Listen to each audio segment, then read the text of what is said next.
ada dua analisa dari sahabat kami ya, sahabat kita, yang nampaknya agak sedikit berbeda. Mungkin saja tidak berbeda, tetapi cara melihatnya. Yaitu pertama dari teman Dr. Tony Rashid. Dia mengatakan bahwa tidak mungkin akan berani MK berseberangan dengan penguasa. Karena akan terjadi gini-gini, chaos dan sebagainya. Yang kedua kan ini dari saudara Jumhur. Dia mengatakan bahwa feeling dia ini, karena ini para hakim ini termasuk orang yang bermoral gitu ya. Dia memperlihat bahwa nampaknya bisa 7-1. 1 itu yang menolak dan 7 itu menerima. Ini dari kedua ini apa yang ingin Pak Refli katakan?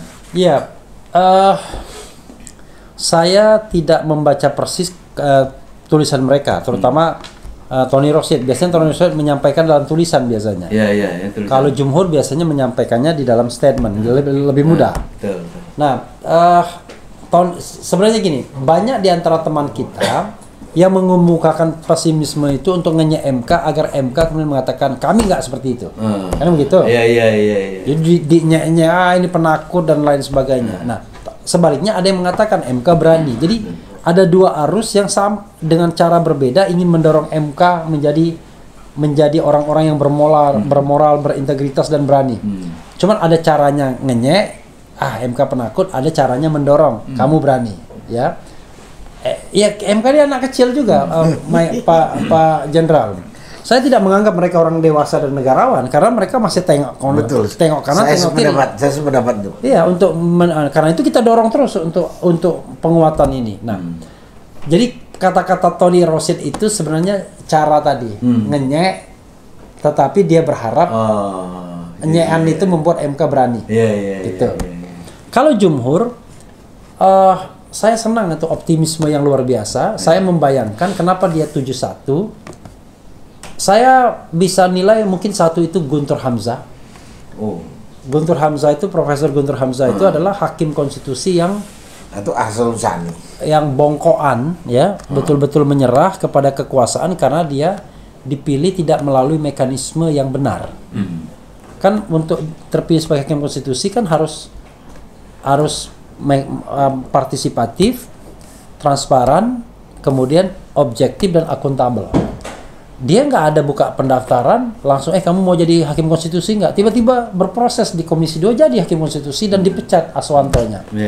Karena itu menurut saya dia menjadi hakim yang sangat mudah dipengaruhi karena pengangkatannya sendiri sebenarnya betul-betul di luar mekanisme yang ada. 7 lainnya saya merasa yakin, yang paling yakin dengan Saldi Isra kalau saya mau jujur. Saldi Isra menurut saya hakim konstitusi yang paling independen karena dia tidak berasal dari institusi yang memungkinkan dia dicengkram.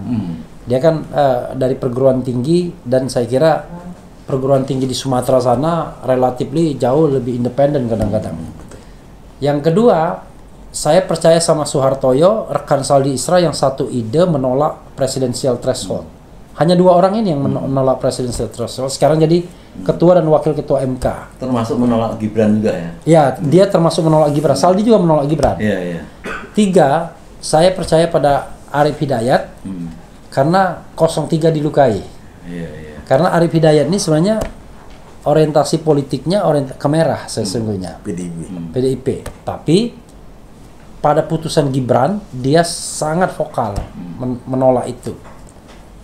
Dan saya lihat anginnya baik ketika di sidang. Nah, kita sedang mencari orang keempat sesungguhnya. Siapa orang keempat itu? Karena kalau 4 aja sudah cukup. Karena ketua sudah ada di paket 4 itu. Apakah dia Arsul Sani? Apakah dia Ridwan Mansur?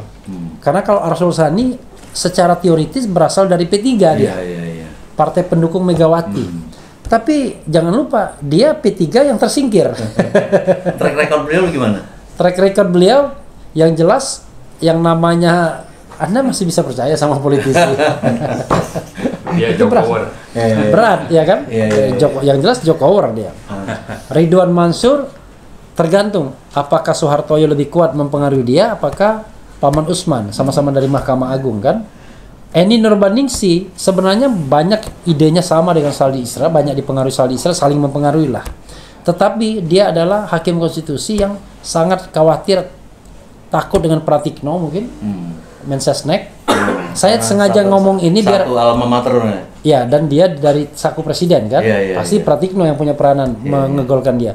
Saya ya wajar lah kalau dia tidak ada Pratikno, nggak mungkin lah dia terpilih kan. Beda sama Saldi. Saldi memang orang yang terkenal waktu itu kan, dianggap qualified, dianggap sudah punya nama.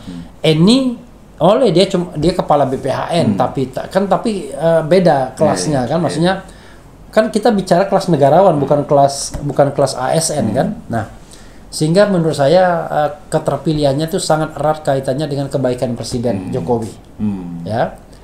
Sehingga ya mungkin dia nggak mau. Saya berharap Bu Eni Nurwaningsih yang pernah jadi dosen saya ya ketika masih muda itu mendengarkan ini agar dia membuktikan bahwa saya Ananda Refli ya kan yang pernah menjadi murid saya, Ananda salah menilai saya. Bagus kan malah ya kan? Saya berharap. Tapi untuk Bu Eni saya masih percaya Bu Eni lebih tunduk pada Jokowi dan Pratikno ketimbang kepada hati nurani dan rakyat Indonesia. Biar dia dengar kan? Betul. Biar nanti kita buktikan saya atau dia yang salah, ya kan? Mudah-mudahan saya yang salah. Doa saya kan begitu, saya yang salah. Nah, kemudian hakim satunya Daniel Yusmik itu juga yang mengabulkan. Tapi jangan lupa Eni dan Daniel Yusmik ini mengabulkan gubernur levelnya. Daniel Yusmik ini yang termasuk yang baru ya? Iya, bukan yang lama. Yang lama. Nah, Daniel Yusmik Foch itu nggak yang lama, tapi dia orientasi politiknya merah juga sebenarnya. Jadi ini menarik gara-gara ada unsur 03-nya. Kalau nggak ada unsur 03-nya, mungkin peluang kecil. Tapi karena ada unsur 03-nya, lumayan. Ada 01, 03. Tapi itu kan bicara tentang orientasi politik para hakim. Tapi kita tidak meminta Anda memutuskan berdasarkan orientasi politik. Anda memutuskan berdasarkan hati nurani, dan hukum kebenaran. Dan keadilan. Ya, keadilan. Jadi kebenaran, keadilan itu memutuskan. Dan kalau Anda memutuskan berdasarkan kebenaran dan keadilan, insya Allah ini dikabulkan permohonan ini karena kecurangan itu sudah jelas, cetok, welo. Nah itu, makasih. Ya, baik, tapi closing statement Pak Refli. Jadi apa yang sebaiknya dilakukan oleh masyarakat ini ya? Karena dalam waktu yang pendek ini kan mereka ingin melakukan sesuatu yang dianggap amalan untuk penyelamatannya apa? Kepada masyarakat ya, karena kita yakin bahwa MK diintervensi oleh tangan-tangan yang tidak terlihat, kami dan kita meyakini itu. Karena itu kita harus imbangi MK agar MK mendapatkan penguatan dengan dua jalan. Satu jalan menyampaikan yang namanya amicus curiae. Jadi amicus curiae itu adalah friends of the court, sahabat pengadilan. Sampaikanlah opini, masukan terhadap kasus yang sedang berjalan ini. Ada dua kasus kan, 01 dan 02 ya di Pilpres ini. Sampaikan kepada MK amicus curiae itu terutama dari para tokoh. Agar MK merasa nyaman bahwa dia didukung oleh banyak pihak. Satu. Yang kedua, hadirinlah aksi massa baik tanggal 19 maupun tanggal 22.